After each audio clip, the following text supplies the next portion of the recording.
শিক্ষা আত্মবিশ্বাসের জন্ম দেয়, আত্মবিশ্বাস আশা জাগায়, আশা শান্তির জন্ম দেয়।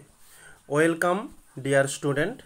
আজকে আমরা ক্লাস 10-এর তোমাদের রাসায়নিক গণনা ভৌত বিজ্ঞানের পার্ট 2 নিয়ে আলোচনা করব।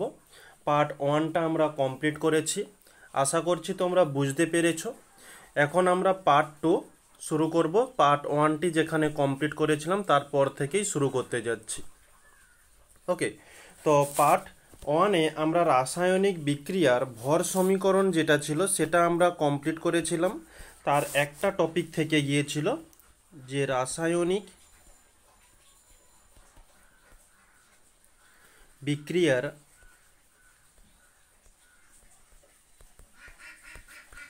ভর সমীকরণ বা ভর সংরক্ষণ, সমীকরণ নয়, সংরক্ষণ। ওকে, তো এখানে আমাদের ফার্স্ট টপিক ছিল যে ভর সংরক্ষণ সূত্র, ভর সংরক্ষণ সূত্র, এবং নেক্সট দ্বিতীয় টপিক ছিল আমাদের শক্তির নিত্যতা সূত্র, শক্তির নিত্যতা সূত্র। তো আজকে আমরা যেটা শুরু করব এর 3 নম্বর অংশ। এখন আমরা গতকাল এই দুটো সূত্রকে পড়েছিলাম, তো এই দুটোকে একসঙ্গে মিলিত করে একটা সূত্র হয়েছিল। সেই সূত্রটা কি ছিল?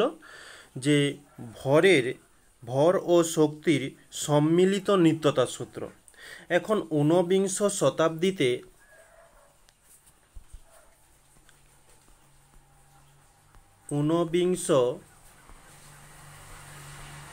শতাব্দীতে বিজ্ঞানীরা ওই যে দুটো সূত্রকে মিলিত করে যে সূত্রটি হয়েছিল, যে ভরের নিত্যতা সূত্র, বা লিখতে পারি ভরের নিত্যতা সূত্র, মানে আমাদের এই ভর সংরক্ষণ সূত্রের কথা বলছে, ও এই শক্তির নিত্যতা সূত্র, শক্তির নিত্যতা সূত্র, এই দুটিকেই পৃথক বলে মনে করতেন। কিন্তু আমরা গতকাল দুটোকে একত্রিত মিলিত করে একটা সূত্র জেনেছিলাম।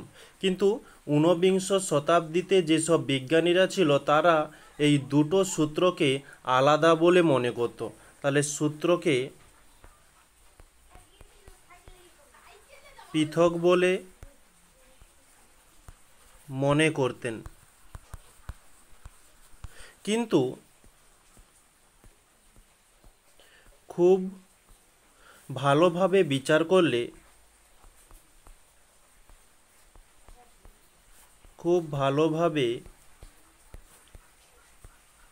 বিচার করলে দেখা যায় যে রাসায়নিক পরিবর্তনের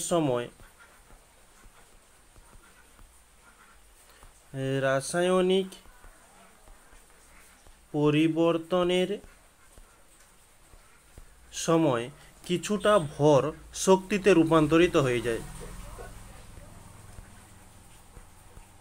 কিছুটা ভর শক্তিতে রূপান্তরিত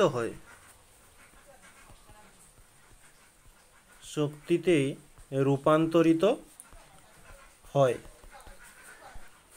এই যে জিনিসটা লক্ষ্য করেছিল, এই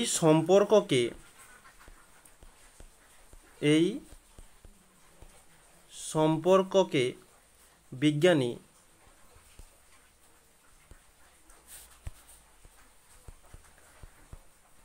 আইনস্টাইন, এই নামটা তো তোমরা নিশ্চয়ই শুনেছ, আইনস্টাইন একটি সূত্র আবিষ্কার করেন।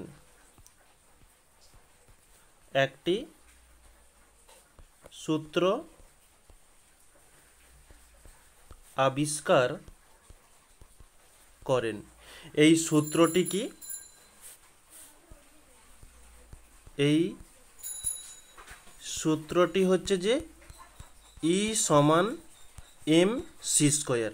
এখন ই, এম, সি এগুলো কি আমরা এখন জানছি।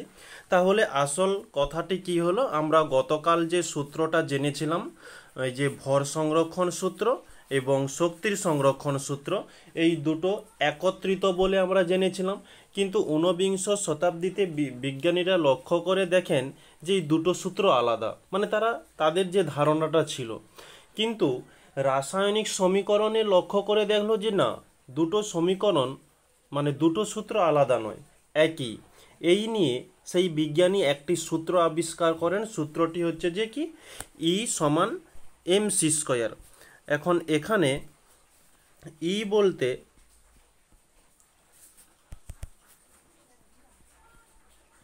ই সমান হচ্ছে শক্তি, মানে ই হচ্ছে এনার্জি, এনার্জি হচ্ছে শক্তি বলছে। এম হচ্ছে কি মাস, যেটা হচ্ছে ভর, এবং সি হচ্ছে কি আলোর গতিবেগ। আলোর গতিবেগ, আলোর গতিবেগ কত, যে 3 × 10⁻10 সেন্টিমিটার পার সেকেন্ড, এটি হচ্ছে আমাদের আলোর গতিবেগ। এখন কোনো পদার্থের, আচ্ছা একটা উদাহরণ দিয়ে এখন একটা বুঝিয়ে দিই, তারপরে তোমাদের এটা একটু ক্যালকুলেশন করে বলবো। এখন ধরো যদি কার্বন তার সঙ্গে অক্সিজেন, এই দুইজনকে যোগ করলে আমরা কার্বন ডাই অক্সাইড CO2 পাবো। ওকে, তার সঙ্গে এখানে আমরা সামান্য তাপ পাবো। কার্বনকে যদি আমরা দেখো, কার্বনের আপেক্ষিক আণবিক ভর হয়ে থাকে 12, ও মানে অক্সিজেনের হয়ে থাকে 16, দুটো ও রয়েছে 2 দিয়ে গুণ দিলাম, অর্থাৎ হচ্ছে 16 দুগুণে 32। এদিকে তাহলে 12 প্লাস 32 করলাম, এদিকে সি এর জন্য 12 প্লাস ও এর জন্য 16, দুটো ও রয়েছে 2 দিয়ে গুণ দিলাম, অর্থাৎ এখানে হচ্ছে যে 12 প্লাস 16 দুগুণে 32, তাহলে এখানে পাচ্ছি কত, 44। আর এদিকেও দেখো 12 প্লাস 32 করলে 44 হচ্ছে, সমান এদিকেও 44। তার সঙ্গে উপর থেকে যে তাপ ছিল সেই তাপ ইকুয়েশন অনুসারে চলে এলো। যে এই জিনিসটাই আইনস্টাইন লক্ষ্য করেছিলেন, যে বিক্রিয়া হবার সময় আণবিক ভর তো আছে, তার সঙ্গে সামান্য পরিমাণ তাপ উৎপন্ন হয়। এই তাপ উৎপন্নের জন্যই আমাদের কি এই যে ই সমান এম সি স্কোয়ার এই সমীকরণটি প্রতিষ্ঠা করেছিল। এখন এই সমীকরণে কিছু মান বসিয়ে একটু ক্যালকুলেশন করার চেষ্টা করব। আচ্ছা ধরো এখানে আমরা এই সমীকরণে কি পড়লাম, যে কোনো বস্তুকে পোড়ানোর ফলে সেখান থেকে তাপ উৎপন্ন হয়, মানে 1 গ্রাম বস্তুকে পোড়ানোর ফলে কতটা তাপ উৎপন্ন হবে। 1 কেজি একটা বস্তুকে পোড়ানোর পরে কতটা তাপ উৎপন্ন হবে। আমাদের এখানে জ্বালানি কুইন্টাল হিসাবে নেওয়া হয়ে থাকে, সেই হিসাবেই আমরা একটা ক্যালকুলেশন করব, যে 1 গ্রাম ভরের বস্তুকে দহন করলে মানে পোড়ালে কি পরিমাণ তাপ পাওয়া যাবে। তাহলে ওটাই লিখি, যে কোনো পদার্থের 1 গ্রাম ভর শক্তিতে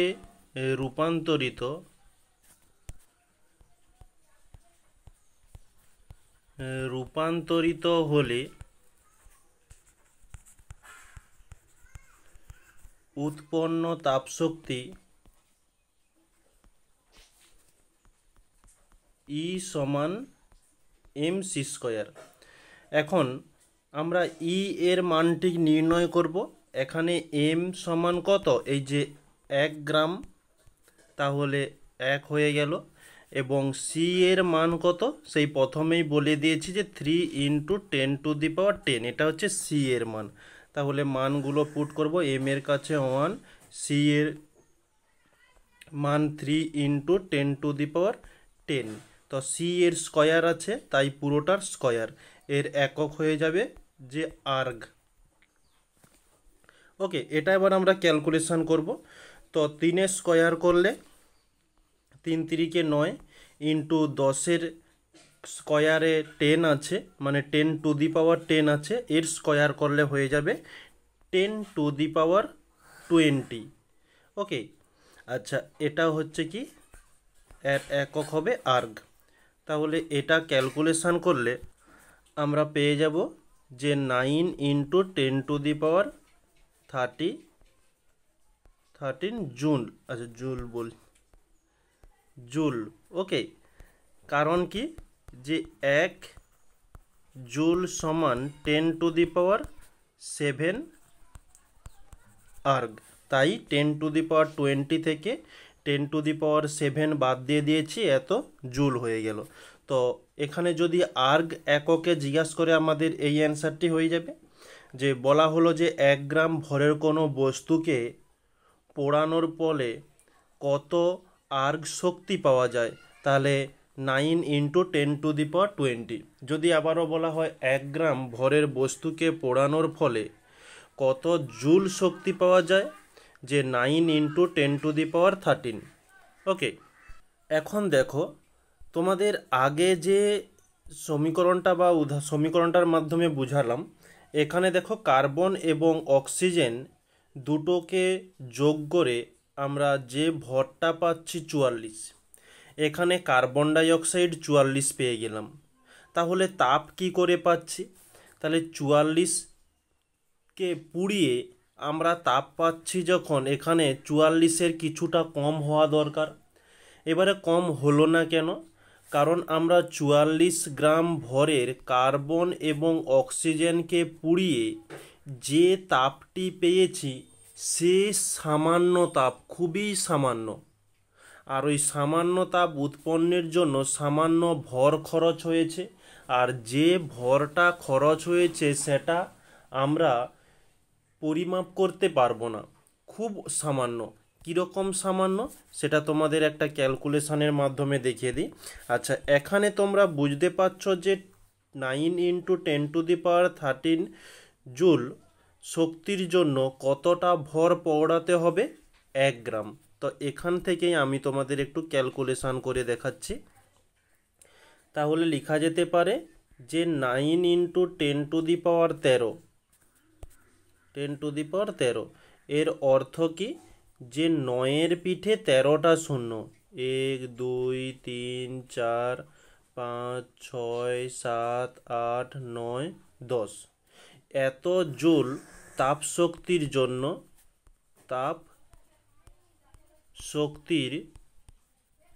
জন্য 1 গ্রাম ভর প্রয়োজন। ওকে, যদি আমাদের 1 কেজি তাপের প্রয়োজন হয়, 1 কেজি, বা একে আমরা বলবো 1000 জুল তাপ শক্তির জন্য 1.11 ইন্টু, এটা যদি আমরা ক্যালকুলেশন করি তাহলে পেয়ে যাব 1.11 ইন্টু 10⁻11 গ্রাম ভর প্রয়োজন। তাহলে 1 কেজি তাপের জন্য এই যে ভরটার প্রয়োজন, এই ভরটা খুবই সামান্য ভর। ওকে, এই ভরটা খুবই সামান্য ভর। এই ভরকে আমরা সেই ক্লাস 9-এ অতি সুভেদী তুলাযন্ত্র পড়েছিলাম। ওই অতি সুভেদী তুলাযন্ত্রের দ্বারাও এই ভরটা মাপা সম্ভব নয়, এত সামান্য ভর। তাই ওটাই আমরা লিখব 1.11 ইন্টু 10⁻11 গ্রাম বস্তুর ভর অতি সুভেদী তুলাযন্ত্রেও পরিমাপ করা সম্ভব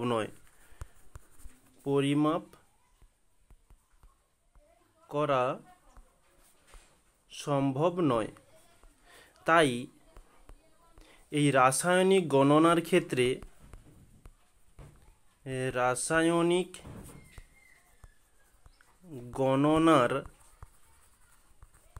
ক্ষেত্রে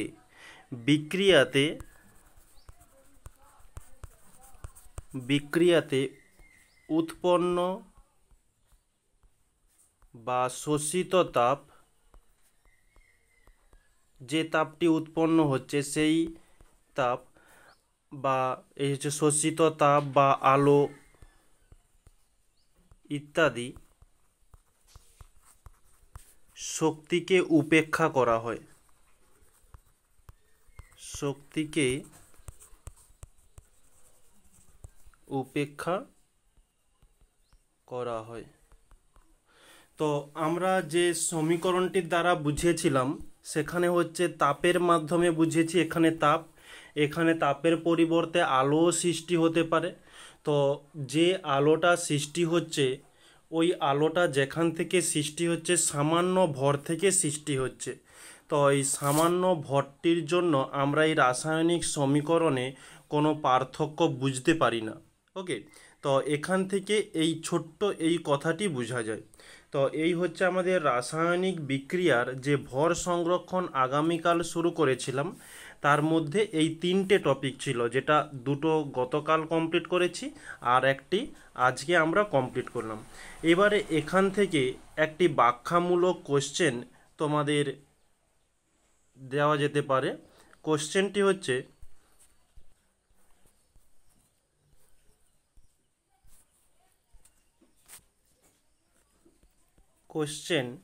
যে পৃথিবীতে লভ্য বিভিন্ন প্রকার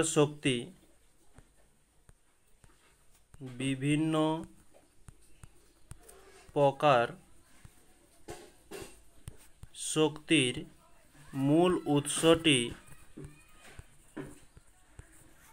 কি? ব্যাখ্যা করে বলো। সকল প্রকার শক্তি শেষ পর্যন্ত কোন শক্তিতে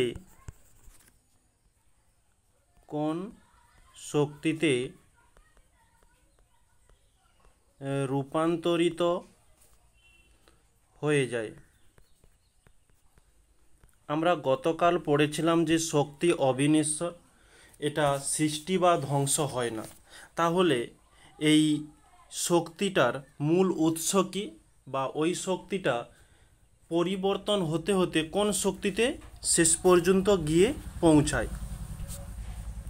আমরা একটা উদাহরণ পড়েছিলাম যে বৈদ্যুতিক বাল্ব তড়িৎ শক্তি থেকে আলোক শক্তি, বৈদ্যুতিক পাখা তড়িৎ শক্তি থেকে যান্ত্রিক শক্তি। এই যে একটা শক্তি পরিবর্তন হতে হতে কোথায় গিয়ে পৌঁছাচ্ছে, সেটাই আজকে আমরা এই প্রশ্নের মধ্যে জানব। যে পৃথিবীর সকল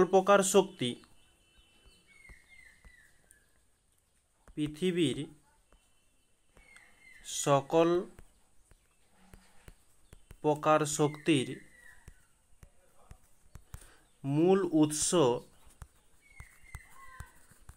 মূল উৎস হচ্ছে সৌরশক্তি। সূর্যের থেকেই আমরা শক্তিটি পাচ্ছি। সব শক্তি আমরা সূর্যের থেকে পাচ্ছি। তোমার শরীরের মধ্যে যে শক্তি রয়েছে সে শক্তিটাও এসেছে ওই সূর্যের থেকে, সৌরশক্তি। এই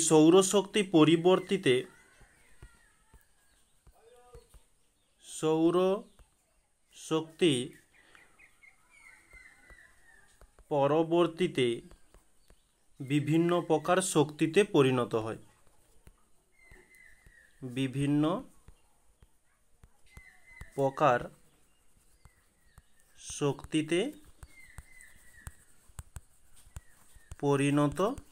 হয়। যেমন হচ্ছে ধরো সৌরশক্তি থেকে শারীরবৃত্তীয় শক্তি, যেমন তোমাদের প্রথমেই বললাম যে শারীরবৃত্তীয় তোমাদের শরীরের মধ্যে যে শক্তি ওটাও এসেছে ওই সূর্যের থেকে। কেমন সেটা একটু বুঝিয়ে দিই। তাহলে হেডিং দেওয়া যাক, সৌরশক্তি থেকে শারীরবৃত্তীয় শক্তি। তো এটা কেমন হচ্ছে,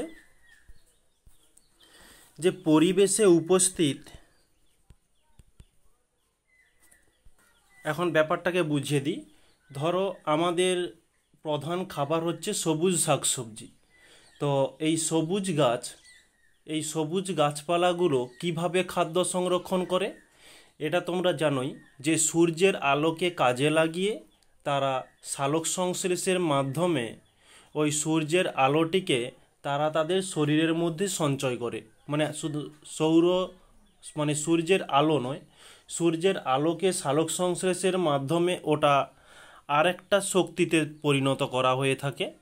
তো ওই শক্তিটাই আমরা গ্রহণ করি। শুধু আমরা নয়, যে কোনো তৃণভোজী প্রাণী, যাকে আমরা প্রথম শ্রেণীর খাদক বলে থাকি, যেমন ধরো গরু, ছাগল, ভেড়া, হরিণ, এরা ওই সবুজ সবজিটা বা সবুজ ঘাসটা গ্রহণ করে ওদের শরীরে শক্তি জোগাড় করে। তাহলে সূর্যর থেকে সরাসরি সবুজ গাছে এলো, ওই সবুজ গাছ থেকে বিভিন্ন প্রাণীদের এলো। এখন এই যে গরু, ছাগল, হরিণ, এদেরকে কে খাচ্ছে? এদেরকে খাচ্ছে ধরো বাঘ, সিংহ, চিতা, তাদের শরীরেও ওই শক্তিটাই যাচ্ছে। তাহলে এরকমই দেখতে গেলে শারীরবৃত্তীয় শক্তির মাধ্যমে একটা স্থান থেকে আরেকটা স্থানে পৌঁছাচ্ছে। তো এটাই তোমাদের এখানে লিখাচ্ছি যে পরিবেশে উপস্থিত সবুজ উদ্ভিদ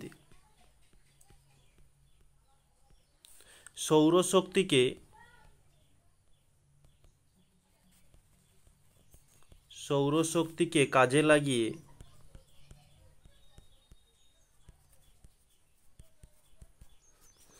সালোক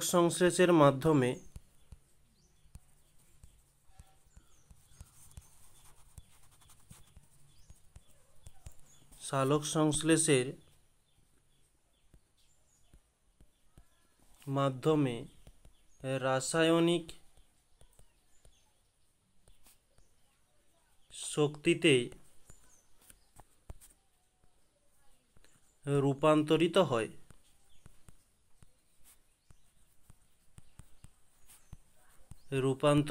হয়। তো ওই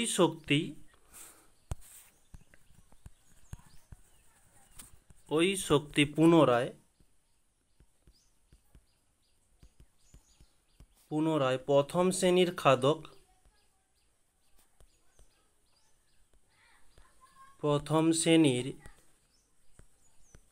খাদক যেমন হচ্ছে কি গরু,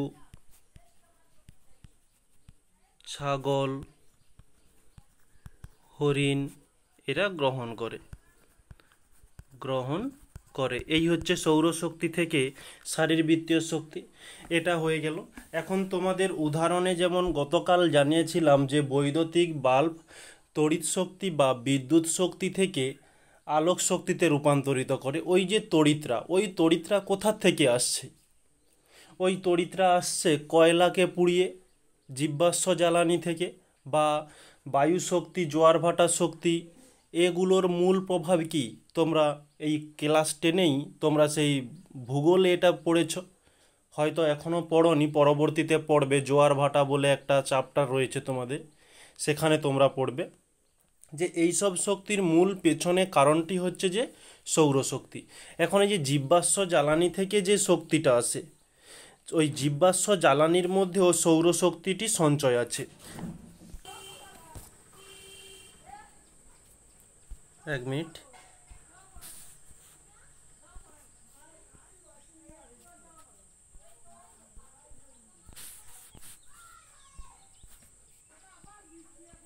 যে জীবাশ্ম জ্বালানি, ওকে, এই জীবাশ্ম জ্বালানি কীভাবে সৃষ্টি হয় সেটা অনেকেই জানো, তো তবু একটু বলে দিই যে উদ্ভিদ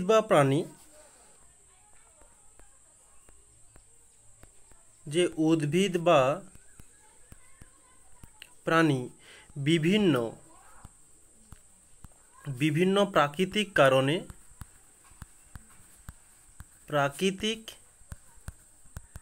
কারণে লক্ষ লক্ষ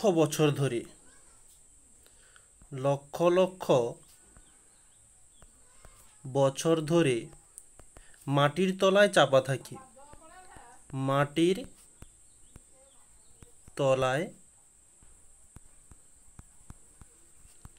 থাকে, যা ভূগর্ভের চাপে ও তাপে চাপে ও তাপে বিভিন্ন বিভিন্ন জীবাশ্ম জ্বালানিতে পরিণত হয়। জ্বালানিতে পরিণত হয়। এই জীবাশ্ম জ্বালানি থেকে বা এই জ্বালানি থেকে লিখে দিই সরাসরি, এই জ্বালানি থেকে আমরা বিভিন্ন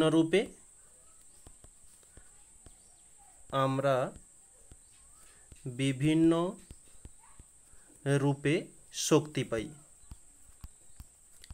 শক্তি পাই যা সৌরশক্তি থেকে এসেছে, যা সৌরশক্তি থেকে আগত। এই যে উদ্ভিদ বা প্রাণী, উদ্ভিদে সালোক সংশ্লেষভাবে সৌরশক্তি রাসায়নিক শক্তি হিসাবে সঞ্চয় হয়, আর সেই উদ্ভিদকে কে খাচ্ছে, কে গ্রহণ করছে? প্রাণী গ্রহণ করছে। এই উদ্ভিদ এবং প্রাণীর মধ্যে তাহলে কোথা থেকে শক্তি এলো? ওই সূর্যের থেকে। ওই সৌরশক্তি প্রাকৃতিক কারণ বলতে যেমন ধরো ভূমিকম্প, মানে ভূমি ধস হয়ে যাওয়া, ওকে, এই সব কারণে মাটির নিচে যদি এরা চাপা থাকে বহু লক্ষ লক্ষ বছর ধরে, ভূগর্ভের মানে মাটির চাপে এবং তাপে জ্বালানিতে পরিণত হয়, যেই জ্বালানিটাকে আমরা জীবাশ্ম জ্বালানি বলি। আর ওই জীবাশ্ম জ্বালানি থেকে আমরা তড়িৎ শক্তি পাচ্ছি, তাপ শক্তি পাচ্ছি, ওকে। তো এই সব শক্তি তাহলে কোথা থেকে আসছে? ওই সৌরশক্তির থেকেই। তাহলে এখানে আমরা ছোট্ট করে লিখতে পারি,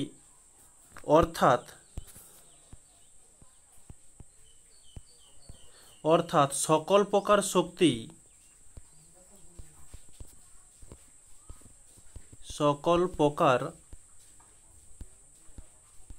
শক্তি শেষ পর্যন্ত তাপ শক্তিতে পরিণত হয়। তাপ শক্তিতে পরিণত হয়, ওকে। এই হচ্ছে আমাদের কোশ্চেনের অ্যান্সার। নেক্সট আর একটি কোশ্চেন, ব্যাখ্যামূলক কোশ্চেন। পরবর্তী কোশ্চেন আর একটি রয়েছে, কি বলছে? ধরো এক গাদা খড়, কোশ্চেন, এক গাদা খড় বাতাসে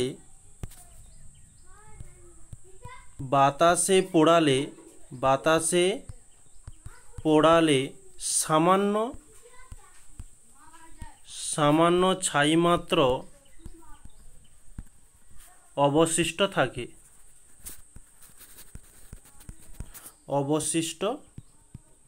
থাকে। এক্ষেত্রে ভরের সংরক্ষণ হয় কি? ব্যাখ্যা করো। এটা কিন্তু খুব একটা চিন্তার বিষয়। যদি খড়কে পোড়ানো হয়, তাহলে পোড়ার পরে আমরা একটা জিনিস থাকে, মানে পড়ে থাকে যে ছাই, সামান্য অল্প পরিমাণে ছাই থাকে। তাহলে আর বাকি অংশটা কোথায় গেল? কেজি কেজি খড়কে পোড়ানোর পর সামান্য একটা 1 মুঠো বা 2 মুঠো হবে সামান্য ছাই পড়ে থাকে। তাহলে আর বাকি ভরটা কোথায় গেল? এখন ওই ভরটা কোথায় গেল সেটাই আমরা এখন ব্যাখ্যা করব। যে এক্ষেত্রে এখানে বলছে যে ভরের সংরক্ষণ হয় কি? যে হ্যাঁ, ভরের সংরক্ষণ হয়ে থাকে। তাহলে লিখব যে এক্ষেত্রে ভরের সংরক্ষণ হয়ে থাকে। এখন কিভাবে হয় সেটা ব্যাখ্যা করে বলছি। যে খড় এটা হচ্ছে যে কার্বন ও হাইড্রোজেন দ্বারা গঠিত,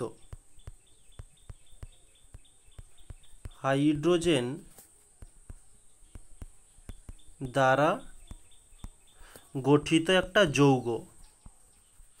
তাহলে খড়ের মধ্যে কি থাকে? শুধু কার্বন এবং হাইড্রোজেন। যা বাতাসে মানে বাতাসে কে আছে অক্সিজেন আছে যে বাতাসে উপস্থিত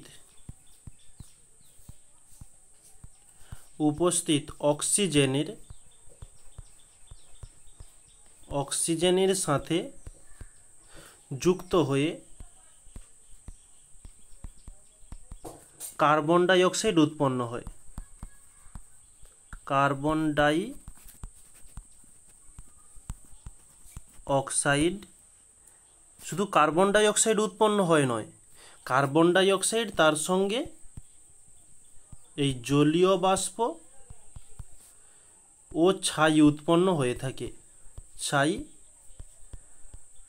উৎপন্ন হয়। এখন এই কার্বন ডাই অক্সাইড এবং জলীয় বাষ্প মানে কি সেটা হাওয়ায় উড়ে যাবে, এবং কার্বন ডাই অক্সাইড এটা একটা গ্যাস, এই দুটো গ্যাস উড়ে চলে গেল আর কেবলমাত্র ছাই পড়ে থাকলো যেটা আমরা চোখে দেখতে পাচ্ছি।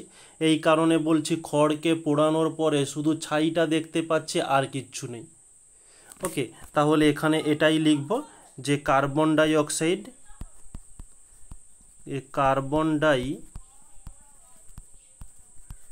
অক্সাইড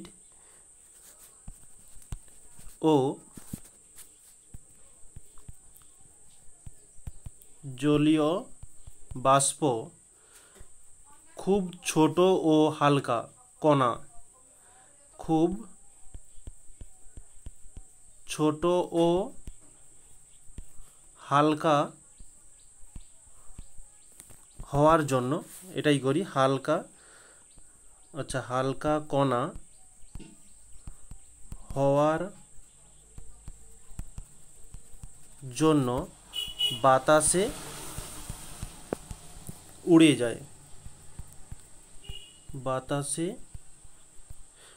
যায়। যা আমাদের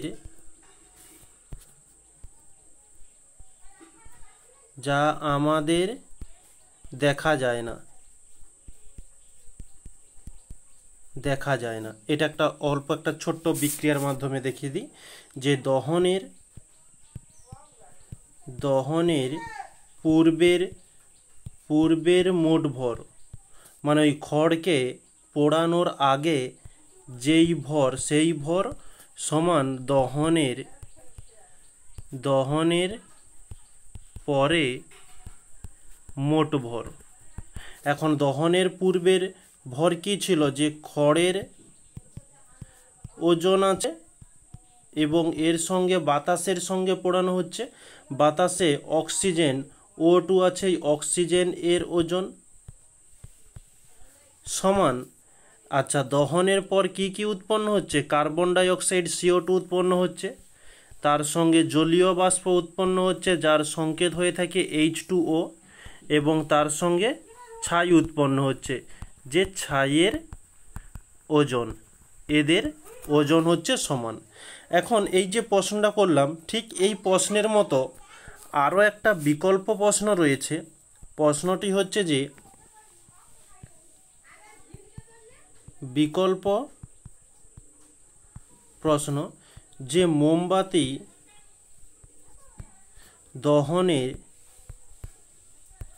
দহনের ক্ষেত্রে ভরের নিত্যতা সূত্র কিভাবে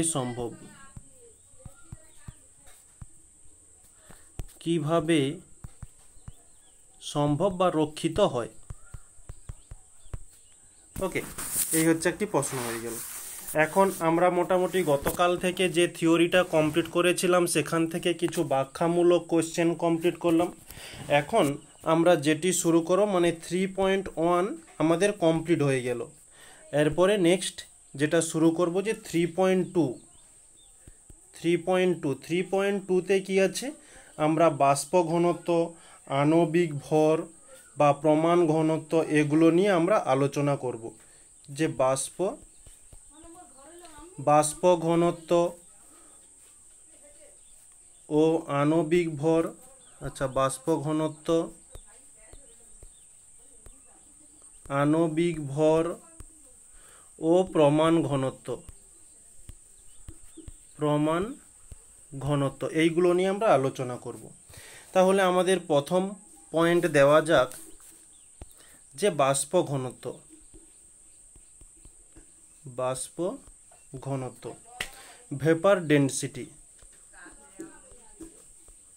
ভাপর ডেন্সিটি, বা একে আমরা আপেক্ষিক ঘনত্ব বলে থাকি। আপেক্ষিক ঘনত্ব বলে থাকি। এখন এই বাষ্প ঘনত্ব বা আপেক্ষিক ঘনত্ব এর সংজ্ঞাটা আগে আমরা জানি, যে সংজ্ঞাটা কি বলছে আগে জেনে নিই। আচ্ছা, আমাদের সংজ্ঞাটা হচ্ছে যে এসটিপিতে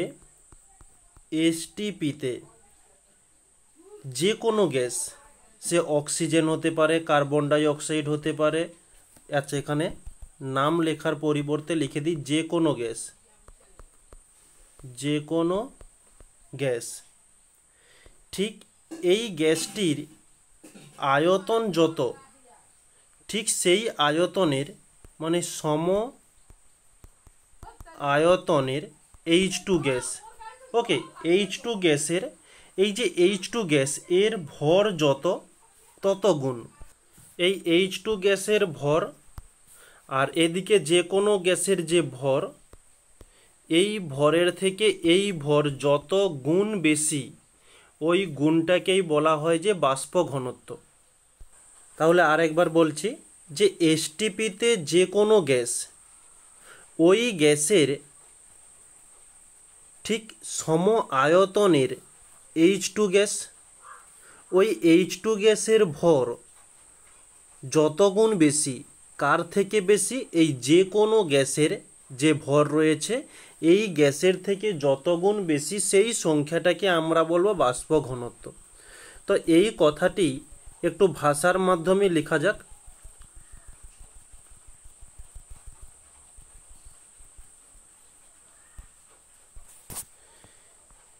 যে একই চাপ ও উষ্ণতায় অর্থাৎ এসটিপিতে যে কোনো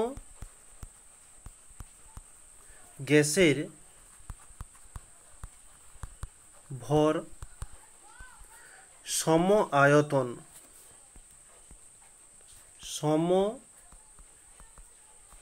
আয়তন H2 গ্যাসের ভর, H2 গ্যাসের ভর যত গুণ, সেই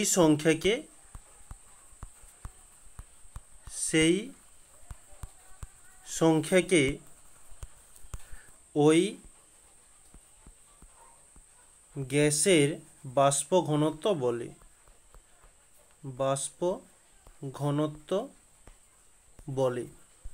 অর্থাৎ এখান থেকে একটা গাণিতিক রূপভাবে লেখা যেতে পারে, অর্থাৎ বাষ্প ঘনত্ব ডি সমান কি, যে ভি আয়তন ওই গ্যাসের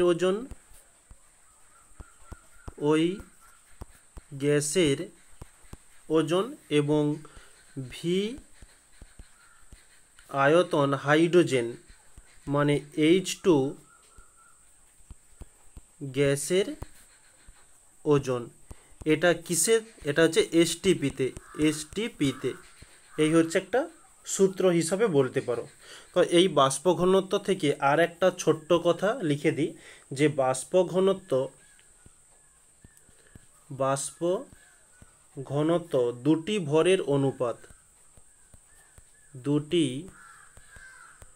ভরের অনুপাত, তাই এর কোনো একক নেই এবং উষ্ণতা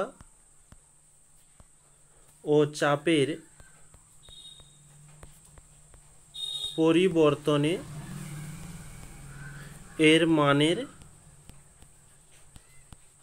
এর মানের কোনো পরিবর্তন হয় না,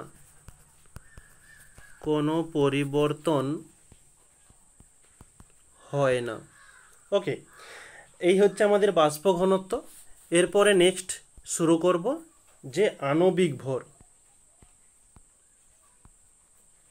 আণবিক ভর, একে মোলার মাস বলা হয়ে থাকে। মলিকিউলার মাস, ওকে, বা একে আণবিক গুরুত্ব বলে। আণবিক গুরুত্ব। এখন তোমাদের এটাকে বুঝিয়ে দিই। এখন আণবিক ভর যে গ্যাসের জন্য নির্ণয় করব, সেই গ্যাসের একটি অণু, সেই গ্যাসের একটি অণু, ওকে, আর একটি অণু নিলব যেটা হচ্ছে কার্বনের 12 আইসোটোপ। তোমরা ক্লাস 9-এ জেনেছো আইসোটোপ কি, যে কার্বনের 12, এই যে আইসোটোপটা, এর একটা ভর রয়েছে। এর ভরেকে আমরা যদি 12 ভাগ করি, এই ভরের তুলনায় এই যে একটি অণুর ভর যত গুণ বেশি, ওকে, সেই সংখ্যাটিকেই আমরা বলবো যে আণবিক ভর। তাহলে এখানে কি বলতে পারি, যে একটি গ্যাসের একটি অণু এবং একটি কার্বন 12 পরমাণুর 1/12 অংশর থেকে যত গুণ বেশি, সেই সংখ্যাকেই আমরা বলবো যে আণবিক ভর। তো এটা এবার ভাষার মাধ্যমে লিখে দিই।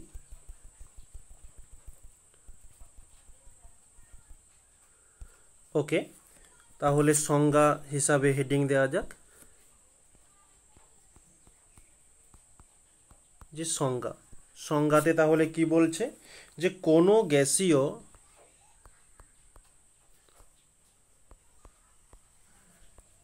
গ্যাসীয় পদার্থের একটি অণু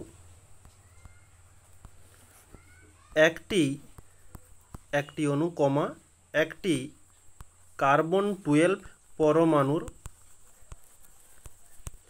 ভরের 1/12 অংশের তুলনায় যত গুণ ভারী সেই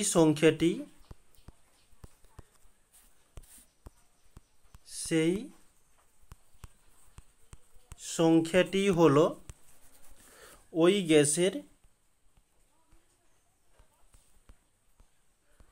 গ্যাসের আণবিক ভর। ওকে, এখন ঠিক আগের মতো আণবিক ভরের একটা সূত্র হিসাবে লিখে দিই, যে অর্থাৎ আণবিক ভরকে কি লেখা যায়, আণবিক ভর সমান ওই মৌল বা যৌগের একটি অণুর ভর, মৌল বা যৌগের, আচ্ছা একটা অণু একটি অণুর ভর, আর এদিকে হচ্ছে 1/12 অংশ ইন্টু একটি কার্বন 12 পরমাণুর ভর। ওকে, আচ্ছা এখানে ঠিক আগের মতো একটা ছোট্ট কথা, যে আণবিক ভর দুটি ভরের অনুপাত, এই যে দেখতে পাচ্ছ উপরেও ভর নিচেও ভর, এই কারণেই এর কোনো একক নেই। অনুপাত হওয়ার জন্য এর কোনো একক নেই। ওকে, এখন আমরা যে বাষ্প ঘনত্ব এবং আণবিক ভর যেটা পড়লাম, এদের একটা সম্পর্ক রয়েছে। এই সম্পর্কটা কি, তাহলে নেক্সট হেডিং যে বাষ্প ঘনত্ব, আচ্ছা বাষ্প ঘনত্বকে আমরা ক্যাপিটাল ডি হিসাবে চিহ্নিত করি, এটা তোমাদের ওখানে লেখানো হয়নি। ও আণবিক ভর একে আমরা এম দ্বারা চিহ্নিত করি, এর সম্পর্ক। ওকে, এর সম্পর্ক কি, যে বাষ্প ঘনত্ব হচ্ছে ডি সমান, আমরা যে সমীকরণটা দেখেছিলাম একবার দেখিয়ে দিই, এই যে ভি আয়তনে ওই গ্যাসের ওজন এবং ভি আয়তন H2 গ্যাসের ওজন। তো এটা আমরা লিখতে পারি, সেখানে লিখব যে ভি, শুধু ভি আয়তন ছিল, এখানে ভি লিটার করা যাক। ভি তো একটা আয়তন, মানে এই লিটার তো একটা আয়তনের একক, তাই লিটার গ্যাসের ভর বাই ভি লিটার H2 গ্যাসের ভর। এটা কি, যে এসটিপিতে। এখন এখানে ছোট্ট করে একটা লাইন লিখে দিই, যে ধরি এসটিপিতে ভি লিটার গ্যাসে এন সংখ্যক অণু আছে, এন সংখ্যক অণু আছে। ওকে, তাহলে আমরা এখানে লিখতে পারি এই ভি লিটারের পরিবর্তে গ্যাসের এন সংখ্যক অণুর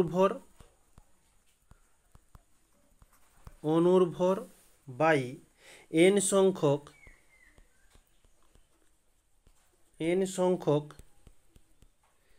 H2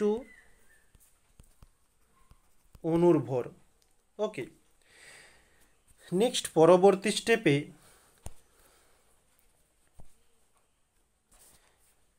সমান, যে গ্যাসের একটি অণুর ভর বাই একটি H2 অণুর ভর। এন সংখ্যক অণু ছিল, এন সংখ্যকের মধ্যে আমি একটি অণু ধরলাম, আরও অণু আছে, তো বাকি অণুগুলোকে নেওয়ার দরকার নেই, একটা অণুকে নিয়েই আমরা ক্যালকুলেশন করব। সমান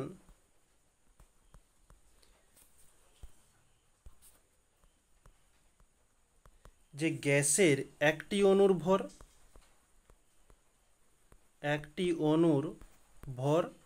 বাই 2, এই যে দেখো এই যে H2 রয়েছে, H2 এর মধ্যে পরমাণু কটি আছে, দুটি পরমাণু আছে, মানে H2 হচ্ছে একটা দ্বিপরমাণু, এখানে লিখে দিই H2 একটি দ্বিপরমাণু। এই H2 দ্বিপরমাণু হওয়ার জন্য 2 গুণিতক একটি H পরমাণুর ভর লেখা যেতে পারে, যেতেই পারে। ওকে, তো নেক্সট পেজে সমান, এই যে 2 আছে একে লিখতে পারি যে 1/2,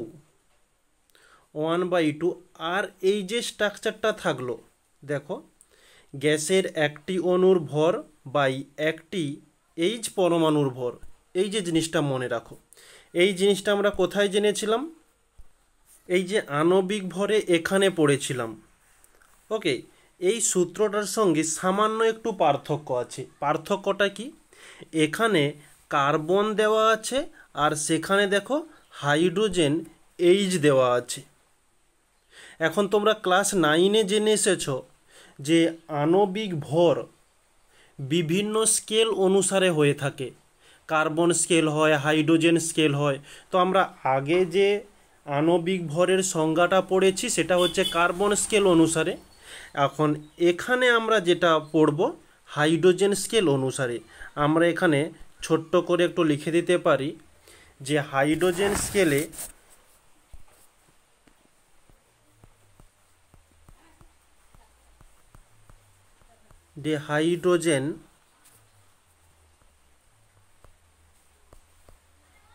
কোনো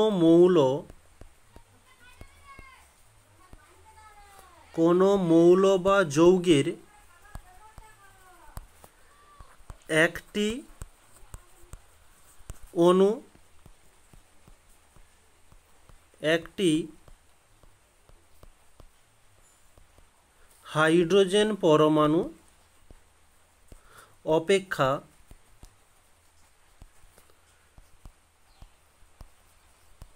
যত গুণ ভারী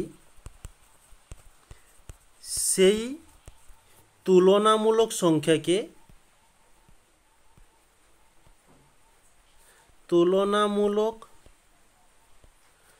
সংখ্যাকে ওই মৌল বা যৌগের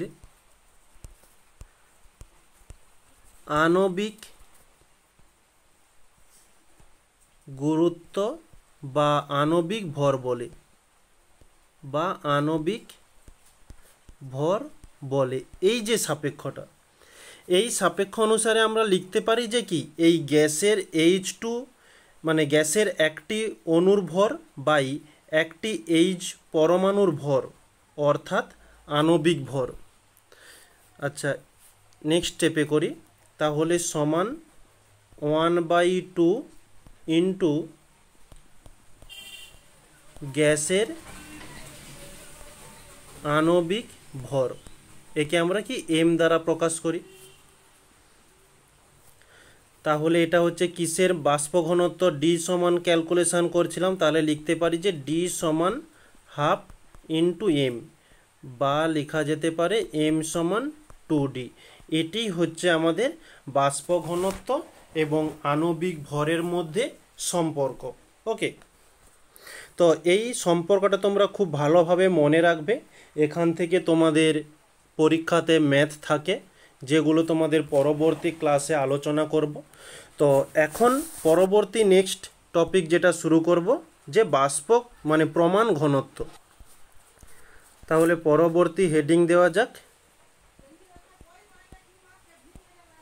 যে প্রমাণ ঘনত্ব, একে আমরা ইংলিশে বলবো যে স্ট্যান্ডার্ড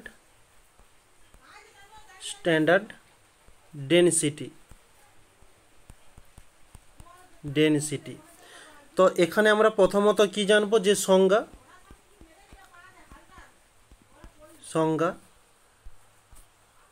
আচ্ছা, এটা বিশেষ একটা কোনো জটিল নয়, যে এসটিপিতে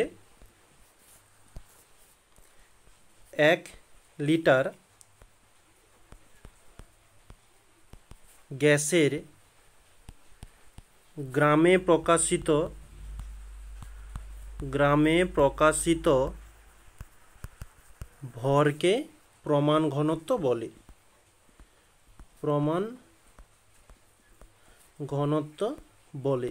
যে 1 লিটার গ্যাসকে তার আমি যদি ভর নির্ণয় করি কোন এককে, কেজিতে নয়, গ্রাম এককে ভর নির্ণয় করলে তাকে আমরা বলবো প্রমাণ ঘনত্ব, মানে 1 লিটার গ্যাসকে ওজন করলে। ওকে, সেটি হচ্ছে যে প্রমাণ ঘনত্ব। এখন এই প্রমাণ ঘনত্ব এবং বাষ্প ঘনত্বের মধ্যেও সম্পর্ক রয়েছে। এবার তাহলে নেক্সট পরবর্তী হেডিং দেওয়া যাক, যে প্রমাণ ঘনত্ব ও বাষ্প ঘনত্ব। ওকে, বাষ্প ঘনত্ব সমান হয়ে যাবে কি, যেটা আমরা বাষ্প ঘনত্বের সমীকরণে জেনেছি, যে ভি লিটার গ্যাসের ভর বাই ভি লিটার H2 গ্যাসের ভর। এটা কিসে, এসটিপিতে। এখন এই ভি এর পরিবর্তে 1 লিটার লিখতে পারি, 1 লিটার গ্যাসের ভর বাই 1 লিটার H2 গ্যাসের ভর লেখা যেতেই পারে। নেক্সট পরবর্তী স্লাইডে এই যে এখানে 1 লিটার গ্যাসের ভর লিখলাম, এই 1 লিটার গ্যাসের ভরকে আমরা কি বলবো? প্রমাণ ঘনত্ব, যেটা আমরা এখানেই তো পড়ে এসেছি যে 1 লিটার গ্যাসকে গ্রামে প্রকাশিত করলেই তাকে আমরা প্রমাণ ঘনত্ব বলবো। তাহলে এখানে নেক্সট স্টেপে লেখা যেতে পারে যে গ্যাসের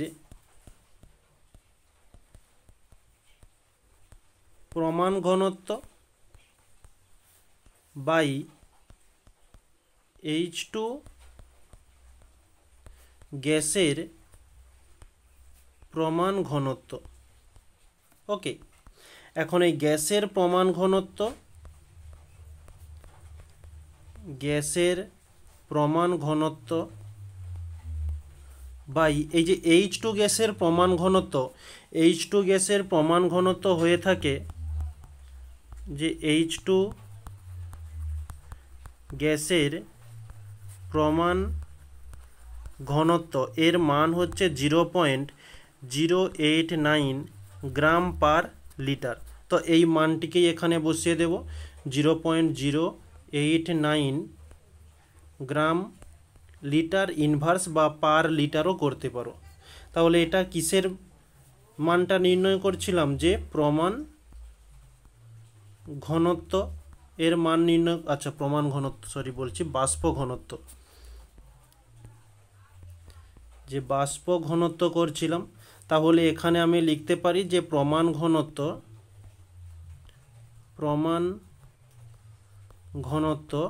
সমান বাষ্প ঘনত্ব ইন্টু 0.089 গ্রাম লিটার ইনভার্স। ওকে, এই যে সম্পর্কটা হলো, এই সম্পর্কটাই হচ্ছে কি যে প্রমাণ ঘনত্ব ও বাষ্প ঘনত্বের মধ্যে সম্পর্ক। ওকে,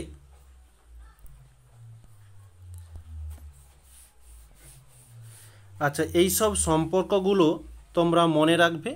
এই সম্পর্ক থেকে তোমাদের ম্যাথ এসে থাকে, যেগুলো তোমাদের পরবর্তী ক্লাসে আমরা আলোচনা করব। এগুলো হচ্ছে m=2d, যেগুলো মনে রাখতে হবে, যেগুলো থেকে ম্যাথ তোমাদের এসে থাকে সেগুলোতে একটু কালার করে দিচ্ছি। ওকে, আর বিশেষ কিছু নেই। তো আমরা এই সব কোশ্চেনগুলো থেকে তোমাদের কেমন প্রশ্ন আসতে পারে, যে বাষ্প ঘনত্ব কাকে বলে, বা প্রমাণ করো এই যে m=2d যেটা তোমাদের দেওয়া রয়েছে, এই যে m=2d এটা তোমাদের প্রমাণ করতে দিতে পারে যে m=2d, এই সম্পর্কটি প্রতিষ্ঠা করো। ঠিক এরকমই তোমাদের এই রাসায়নিক চ্যাপ্টার থেকে যেসব প্রশ্নগুলো এসেছে বিগত বছরে, সেই সব প্রশ্নগুলো নিয়ে আমরা আলোচনা করব। ওকে, তো এই হচ্ছে আমাদের রাসায়নিক গণনা টোটাল থিওরি ক্লাস। পুরো থিওরি ক্লাস কমপ্লিট হয়ে গেল। এরপরে যেসব ছোটোখাটো জিনিস রয়েছে, ছোটোখাটো জিনিসগুলো কেমন, যেগুলো তোমরা ক্লাস 9-এ পড়ে এসেছো তোমাদের সেই মোল চ্যাপ্টারের মধ্যে, সেগুলো আর আমি এখানে করাইনি। ওগুলো যেহেতু তোমাদের জানা আছে তাই করানো হয়নি, কিন্তু যেগুলো ইম্পর্টেন্ট আছে সেগুলো তোমাদের আগামীকাল করিয়ে দেব। ওকে, বিগত বছরের প্রশ্ন বলে হেডিং দিয়ে তোমাদের সেখানে আলোচনা করা হবে, এবং তার পরবর্তীকালে এই যে সমীকরণগুলো জেনেছি এখান থেকে তোমাদের কেমন ম্যাথ এসে থাকে সেগুলো নিয়ে আলোচনা করব। তো আজকের ক্লাসটা এ পর্যন্তই। যারা নতুন ছিলে তাদের জন্য বলে দিই, এই ক্লাসের নিচে ডেসক্রিপশান বক্সে তোমাদের ক্লাস 10-এর একটা টেলিগ্রাম গ্রুপ রয়েছে, ওখানে জয়েন্ট হয়ে গিয়েও প্রতিনিয়ত ক্লাস শেষ হওয়ার কিছুক্ষণ পর তোমাদের ওই পিডিএফগুলো ওখানে আপলোড করা হয়। ওকে, তাহলে আর বিশেষ সময় নষ্ট করব না, সবাইকে থ্যাংক ইউ বলে আজকের এই ক্লাসটিকে এখানে সমাপ্ত করছি।